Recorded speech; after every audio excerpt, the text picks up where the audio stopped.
So, are you ready to do a more complicated bunny? A bunny that has head and that looks more like a human. So, let's start with the head, with a large head, because we want our bunny to be more like looking like a kid. And let's have the upper part of the bunny's body, and let's have the lower part of the bunny's body. And now let's have the bunny's feet being rather large on two sides of this sphere. Now let's immediately find the middle line, and we are going to do this bunny almost straight ahead, looking at us. Now let's design the bunny's legs as if it's sitting down. So just do two big spheres like that, approximately, for the bunny's legs. And let's have the bunny's paws being like put together, almost in the same position. But now we'll have a completely different pose. And now we'll have two spheres to signify where the arms are going to be. So these are the shoulders. So this is the upper part of the arm, and this one for the other arm. And here another ellipse to signify that we are going to have a lower part of the arm. And now let's design the face of our bunny. And we are going to have a kind of like a cartoony Disney-like bunny. So we're going to split the face in two, and it's almost on the middle. We are looking at the sphere or the face straight ahead, which means that these lines are straight. That's the perspective thing we were talking about, that if we have the sphere straight, the line that splits the sphere in two will look as a straight line from where we're standing. And now let's design first to put the nose of the bunny, which is going to be approximately here. Let's have the two parts of the eyes of the bunny with large spheres or ellipses, slightly tilted in diagonal inwards. And let's have now this part of the bunny's cheeks being a ball like that. And also let's have the bunny's mouth as a sphere as well. Everything can be resolved with spheres. And now the bunny is going to have some teeth here. So it's going to be a little messy for you to see, but I'm going to put some teeth over here. And now let's have the bunny's ears. Another ellipse here. Another ellipse on the other side. You see I'm kind of doodling it, and everything is loose and nice. And another ellipse here for the floppy ears, and another ellipse here. I'm going to have this ear being slightly straight, so I'm just going to have the ellipse being more in this direction. And the thing is, now I want to design the bunny's eyes being kind of a Disney-like eyes. So I'm going to have another sphere within this white sphere, and another sphere here, also within this white sphere. And now a third sphere for the bunny's pupils. And I'm going to have another sphere here and another sphere here. And maybe now you start seeing a bunny from all these shapes, from all these spheres. Now let's go ahead and define whatever we have with just rounding up the spheres and the lines, the messiness of the lines that we have here. So we have some guidelines to see what we are doing. And this part here of the bunny I'm going to use to connect to the nose. You know how in Disney character they have this white spot of around the bunny's eyes that looks really, really cute, and define in a way their cheeks over here. So I'm going to do that here, and I'm going to define the little nose. This ellipse here I'm going to use as a nose. and I'm going to round up the upper part here, and this lower part I'm going to have it slightly shaped this way, and I'm going to put some nostrils here for the bunny, this side and this side. You see, when you have this perspective and you have these spheres, how easy it is to form, to keep even the symmetry of the shapes rather correct. And now let's have these puffy cheeks over here. And let's have the teeth split in two. This is kind of the same bunny, but just more complex.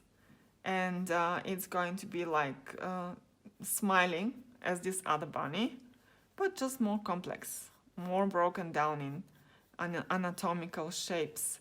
A combination between a bunny and a human and a kid. And also here I'm going to give them these cheeks, you know, that Disney characters have, these bunny's cheeks, and maybe have the cheeks like, because they're not cheeks, they're kind of like fur, puffy fur of the bunny. So I'm just going to round it up a little bit, like having it look like a cute fur of the bunny. And the lower part of this sphere here, I'm just going to round it up and use that to connect with this fur or the cheeks of the bunny. And like that.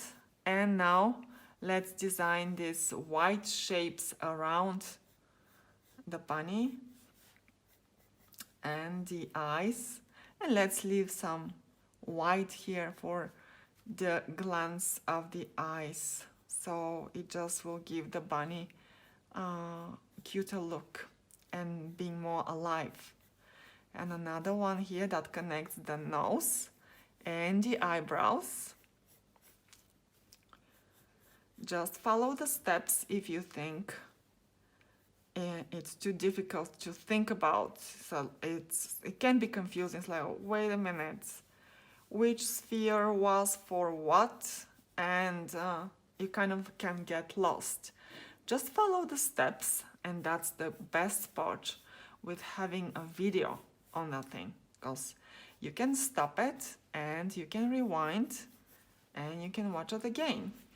And let's design now the ears. So just I'm going to pick up this part of this ellipse for the ear, and this part, and I'm not gonna draw this one, and I'm just going to connect this part, round up a little bit more this part, and now I'm going to have the inner part of the ear being over here, because the ear is flopping in this direction.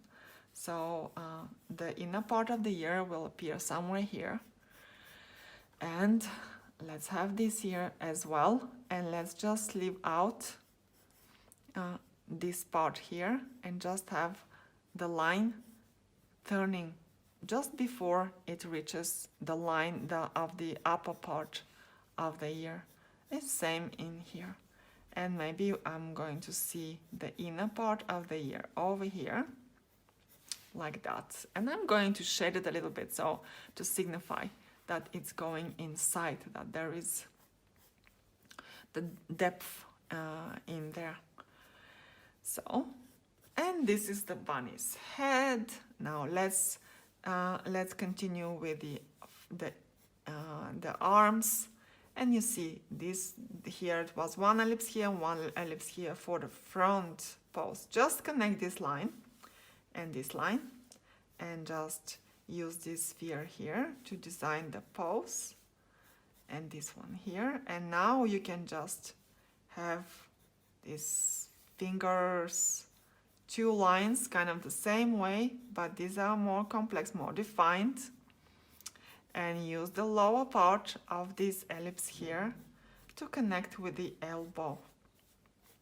And this one here, it's already suggested for you with these features, and also these little elbows.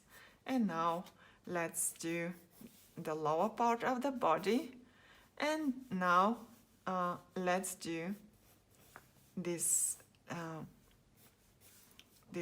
legs or the feet, And now the same way here, you can even do more ellipses in this direction to see where the toes are.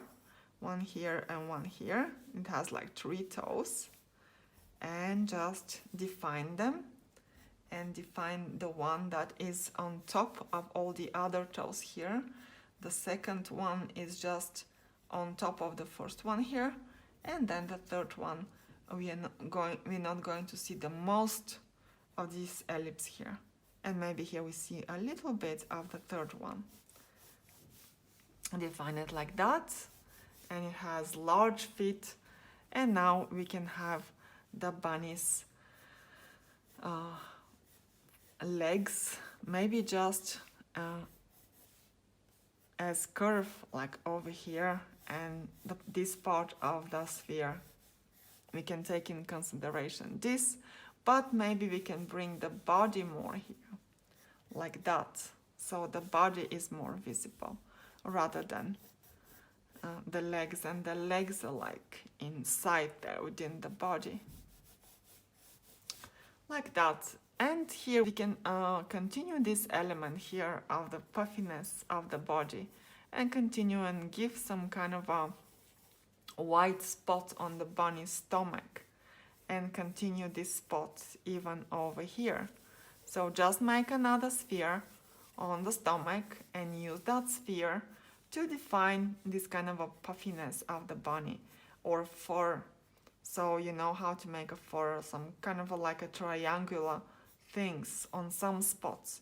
Just follow the sphere though, and have this rounding up on the stomach. They don't have to be symmetrical, because fur is asymmetrical like that. And now we have a cute little bunny, which is very different than this one. Now we can have some eyebrows here like that. And now let's go with the black pencil and define the bunny even more like that. I'll start with the eyebrows, what I finished last, and then, as you know, it doesn't matter now from where you start, because you already have your character in there. And as a rule of thumb, it's good to place your attention on different elements, because then you can keep a sight of the proportions of the character and not get lost in only one element and have the other elements of the bunny look disproportionate. So just giving the little glance of the bunny and making him look more alive like that, and it's already starts looking cute. Let's have here one chunk of hair here, just to enhance that even more. And this one falling down, and a little chin here, and defining even this one some more, the white spots. And I can define the eyes a little more. Now I can even see that, I mean, one eye is a little bigger than the other, but so I'm just gonna define it and refine it, because I have the character. As you see, when you have one element bigger or smaller, or you can just readjust. The most important is that you are done, you have the character done. This is number one priority.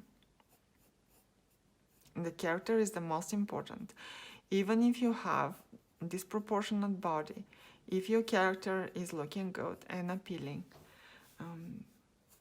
that will be forgiving for your audience. And the ears, and the other ear, and this one,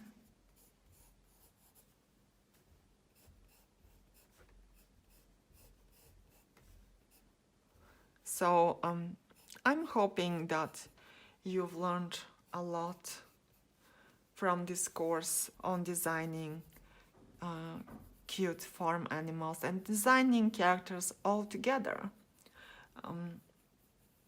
I have lots of tips and tricks, even on the other lectures, but there is always more to learn. It's never ending, because even the most experienced designers, they have always something to learn. And that the fact that you can always explore new styles and new ways of working is just the beauty of it. And as you get better, as you get more secure with your skills, because in the beginning, that's what stops you the most. It's not the fact that you can't draw, it's the fact that you are insecure, that you think you can't draw. And I hope that with these exercises and this lecture, you've become more secure and you can trust yourself and your inner guidance, that you can design really nice characters. And that will open the door for you to explore even more and to be on your own and just take a notepad and just scribble some characters, doodle them out, and you don't have to set anything in stone, because if you, for example, write a book or illustrate a book, or you want them for that, even for book illustrators, they do the design over and over again before they are certain for which design they want to go. That's how I approach my designs for my books. I draw them over and over again. I just do different takes. Like, even if I would have a bunny, I would say, would I have rather this kind of bunny or this kind of bunny? And what does it depend on? I mean, what design do you prefer to choose? There's no really a rule for it. It's more like a feeling. You see, like, well, I want to have a simpler design for this book. It doesn't really matter what design you choose. It's up to your gut feeling. And sometimes being a character designer or an artist, because it's so much about trusting your gut feeling, that's why it makes the profession even more difficult. I mean, it's different if you're a mathematician. There is one solution to the problem, well, maybe not just one, but it's about numbers and they must sum up. So you've done it wrong if the numbers don't sum up. But for designing, this is completely the opposite. There are so many ways of expressing yourself and doing character design that sometimes you become insecure because you think that your way is the wrong way. And you start wondering, you start thinking, well, this doesn't look good. Well, why would it doesn't look good? What is it in your head that says that it doesn't look good? Often the thing is that you have in your vision, in your inner vision, a certain design that you think you need to multiply, you need to draw on paper. And it's either about the proportions, or it is about that whatever you have in your head, it's not complete, you just see fragments of it, of the design. And you don't know what the other parts of the body and the other features are. Or something that you don't see the character altogether. And this is a part of the process, actually. It's never different. And you start with one design, you start with one approach, and you take it from there. And you go for another approach, and you take it from there. This is the process, and it's never wrong. It's always about your own approval of your design. And at some point, you'll have to say, well, people, I'm happy with this design. I can see this character coming to life. And for the time being, for this time, I'm going to be happy with this design, and I'm going to put that in my book or in my film. And for the next time, I'm just gonna do another design. I'm going to have a different approach. So that's the main thing, trusting yourself. And it's the basis. It's the beauty and the struggle of the designer, of the artist. That's how it is. So now let's put the whiskers as a graphic element. Like that. Some whiskers here. And now you see that we have another bunny design. You see how different they are, and they both look like bunnies and they're both cute. So I hope you enjoyed this lecture, and I hope you enjoyed this course and you've learned a lot from it, and you can take a lot of tips and tricks from it and just explore your own designs on your own, drawing farm animals. So thank you for joining in, and I hope to see you in my other courses. Have a great day. Bye from me.